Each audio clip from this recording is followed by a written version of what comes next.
Iran की Israel को चेतावनी, लेबनान से हटो नहीं तो जवाब देंगे।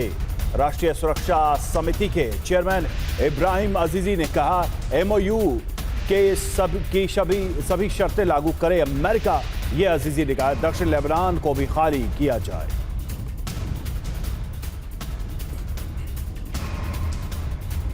तो देखिए, एमओयू के बाद से ये चेतावनी सामने आई है और दक्षिण लेबनान को खाली करने के लिए इजरायल को यह चेतावनी दी गई है। ईरान ने इजरायल को दी है चेतावनी और कहा है कि लेबनान को वो खाली करे, नहीं तो इसका जवाब दिया जाएगा। ईरान की यूएस इजरायल को चेतावनी, दुश्मन की हर गलतफहमी का जवाब देंगे। ईरानी सेना प्रमुख जनरल अमीर हातमी ने कहा, जंग में दुश्मन लक्ष्य हासिल नहीं कर पाया, दुश्मन ने युद्ध विराम की गुहार लगाई।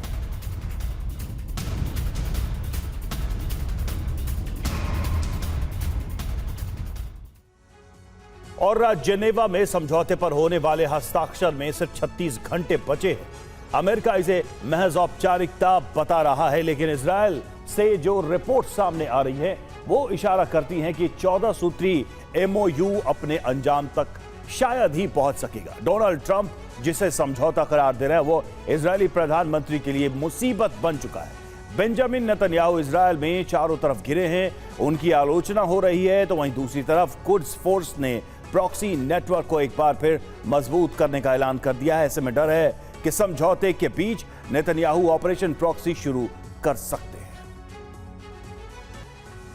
और जंग को जारी रखना अब नेतन्याहू के लिए विकल्प नहीं बल्कि मजबूरी बन चुका है, क्योंकि इजरायली प्रधानमंत्री खुद इजरायल में ऐसे त्रिकोण में फंस चुके हैं जिससे सिर्फ युद्ध ही उन्हें बाहर निकाल सकता है। दरअसल इस डील के बाद इजरायल में विपक्षी नेताओं ने नेतन्याहू को घेरना शुरू कर दिया है।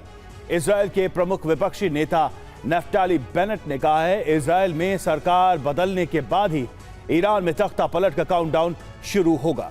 इजरायल से आ रही रिपोर्ट्स इशारा कर रही है कि 14 सूत्री एमओयू की शर्तों से मोसाद और आईडीएफ के बड़े कमांडर भी नाराज हैं।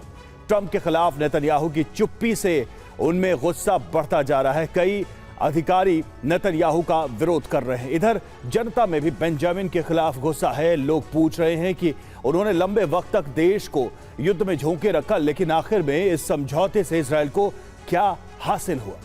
और ईरान सालों से हमास को हथियारों की सप्लाई कर रहा है, लेकिन हथियार भेजने का यह नेटवर्क बेहद जटिल रहा है और अक्टूबर 2023 से पहले ईरान 2 रास्तों से हमास को हथियार भेज रहा था। पहला रास्ता सड़क से होकर गुजरता है, जिसमें ट्रकों के जरिए इराक, सीरिया से होते हुए लेबनान तक हथियार पहुंचाए जाते थे, जहां लेबनान से चलने वाले कमर्शियल जहाजों के जरिए हथियारों को सील बंद, वाटरप्रूफ और तैरने वाले ड्रमों में भरकर गाजा के तट के करीब समुद्र में फेंक दिया जाता था।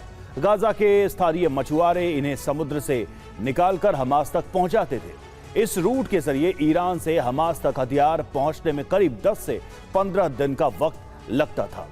दूसरे रूट का बड़ा हिस्सा समंदर से होकर गुजरता है। ईरानी जहाज फारस की खाड़ी से निकलकर अरब सागर और बाब अल मंदेब को पार करते हुए सूडान के बंदरगाह तक पहुंचते थे। सूडान में उतरने के बाद इन हथियारों को ट्रकों में लादा जाता था। सूडानी और स्थानीय बेदौइन तस्कर इन्हें नूबियन रेगिस्तान से होते हुए मिस्र तक पहुंचाते थे। मिस्र के पूर्वी रेगिस्तान से होते हुए ये ट्रक सिनाई प्रायद्वीप तक पहुंचाए जाते थे।